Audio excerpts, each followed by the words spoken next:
শীতকাল তো চলেই আসলো, আর কিছুদিন বাকি, তারপরে একদম ঠান্ডা ঠান্ডা একটা ওয়েদার হয়ে যাবে। এখনই কিন্তু শীতের যে হিমেল বাতাসটা, এটা গায়ে লাগলে এত ভালো লাগে। আর সকালবেলা তো ঘুম থেকে উঠতেই ইচ্ছা করে না। ঘুম থেকে উঠতে না ইচ্ছা করলেও কি করার, ঘুম থেকে তো উঠতেই হবে। বিছানায় শুয়ে থাকলে তো হবে না, কারণ সকাল থেকেই তো আমাদের ডিউটি শুরু হয়ে যায়। কি রান্না করব, সারাদিন কি কি করব, সবকিছু মাইন্ডে সেট করে নিতে হয়। আর এই তো আমি এখানে ব্রাউন ব্রেড নিয়ে নিয়েছি ব্রেকফাস্টের জন্য। আর যারা ব্রেড খেতে পছন্দ করেন তারা কিন্তু ব্রাউন ব্রেডটা খাওয়া ট্রাই করবেন। ব্রাউন ব্রেড কিন্তু হোয়াইট ব্রেডের থেকে অনেক বেশি বেনিফিশিয়াল হেলথের জন্য। আর হোয়াইট ব্রেডটা যতটুকু পারবেন অ্যাভয়েড করবেন। হোয়াইট ব্রেড, তারপর ময়দা, এরকম খাবার কিন্তু ডক্টরসরা অনেক নিষেধ করে খাওয়ার জন্য, কারণ এতে করে আমাদের হেলথের অনেক ক্ষতি হয়।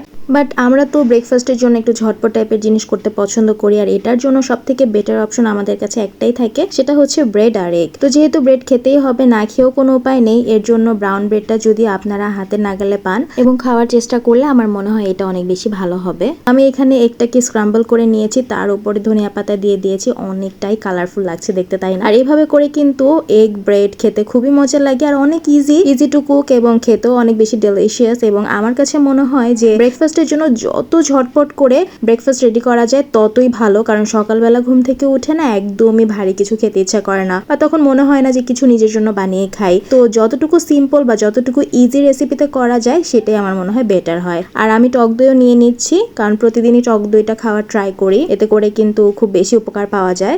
আর এখানে একটু কফি বানিয়ে নিচ্ছি। চা কফি ছাড়া আসলে ভালো লাগে না। যারা চা কফি খায় তারা জানে যে চা কফি কতটা ইম্পর্টেন্ট। আর সকালবেলা ঘুম থেকে ওঠার পরে এক কাপ গরম গরম চা বা কফি না হলে তো মনে হয় দিনটাই শুরু হয় না। যদিও এখন ব্ল্যাক কফিটাই বেটার অপশন আমার জন্য, কারণ মিল্ক অ্যাড করে বা সুগার অ্যাড করে চা বা কফি খাওয়া এখন আর ওভাবে করে হয় না। এই যখন একটু বেশি ক্রেভিংস উঠে তখন ইনস্ট্যান্ট যে প্যাকেটগুলো আছে সেগুলো হয়তো বা একটু পানি দিয়ে মিক্সড করে খেয়ে ফেলি বা ব্ল্যাক কফি খেয়ে নিই। এই তো মজার ব্যাপার হচ্ছে এখন টক দই আমার কাছে অমৃত লাগে, আমার কাছে মিষ্টি দই তেমন একটা ভালো লাগে না। যখন একটু কোনো কিছু খাওয়ার ক্রেভিং হয় যে এখন কোনো একটা কিছু খেতে ইচ্ছা করছে, ফ্রিজটা খুলেই যদি টক দইটা সামনে পাই, ঝট করে 1 চামচ টক দই নিয়ে পট করে খেয়ে ফেলি, মনটা শান্তি হয়ে যায়।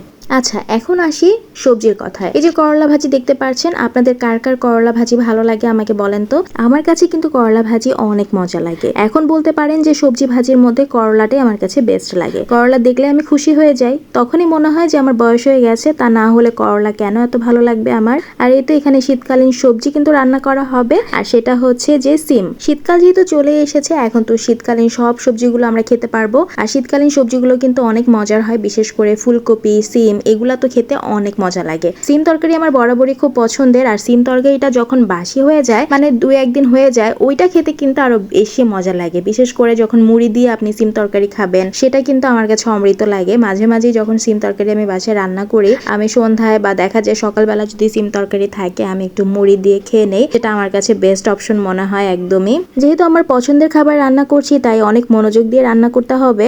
তাই বলে কিন্তু এটা না যে আমি রান্না অন্য সময় মনোযোগ দিয়ে করি না। আসলে রান্না করতে আমার সবসময় অনেক বেশি ভালো লাগে। যখনই আমি রান্না বান্না করি, আমি সবসময় আমার মন থেকে করি, এর জন্য কিন্তু রান্নাগুলো অনেক বেশি মজার হয়। কথা বলতে বলতেই আকাশ দিয়ে প্লেন চলে গেল। প্লেনের আওয়াজটা পাওয়া মাত্রই আমার ওই ট্র্যাজেডির কথা মনে পড়ে গেছে। এটা কিন্তু বাস্তব, কারোর জন্য কারো জীবন থেমে থাকে না, কোনো সময়ের জন্য কোনো সময়ই থেমে থাকে না। সময় সময়ের গতিতেই চলতে থাকে, আমরা আমাদের গতিতে চলতে থাকি।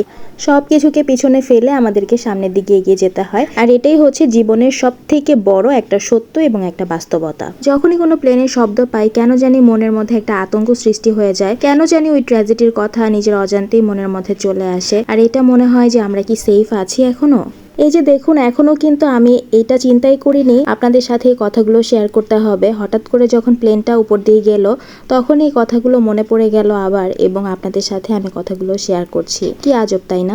এখনো মাঝে মাঝে নিউজে শুনতে পারি যারা সার্ভাইভ করছিল তাদের মধ্যে থেকে হয়তো বা কেউ চলে গিয়েছে। এখন পর্যন্ত অনেকেই সার্ভাইভ করছে, তারা কিন্তু সারাটা জীবন যতদিন বাঁচবে যুদ্ধ করে যেতে হবে, সাথে তাদের পুরো পরিবারটাকে তাদের জন্য যুদ্ধ করতে হবে। আর যারা চলে গেছে তাদের বাবা মায়ের জন্য আর কি বলবো, তাদের বাবা মারা তো এই কষ্ট কোনো দিনই শেষ করতে পারবে না তাদের ভেতর থেকে। যতদিন তাদের জীবন চলতে থাকবে এভাবে, ততদিন কিন্তু তাদের এই কষ্টটা তাদেরকে সাথে নিয়ে চলতে হবে। যাই হোক, এগুলো মনে পড়লে আসলে ভালো লাগে না। সব বাবা মারাই চায় তাদের সন্তানরা অনেক বেশি ভালো থাকুক, সুস্থ থাকুক, আল্লাহ তাআলা সবাইকে ভালো রাখুক। আর এই তো আমার মেয়ে সন্ধ্যায় আবদার করলো সে সেমাই খাবে, এর জন্য নিজেই প্যাকেট টেকেট সব খুলছিল। আমাকে সেই ইদানিং কিন্তু অনেক হেল্প করে। আমি কিচেনে আসা মাত্রই পিছে পিছে ছুটে চলে আসবে, মা তোমাকে কি হেল্প করতে হবে আমাকে বলো, আমি তোমাকে কেটে দেই বা আমি তোমাকে রান্না করে দেই।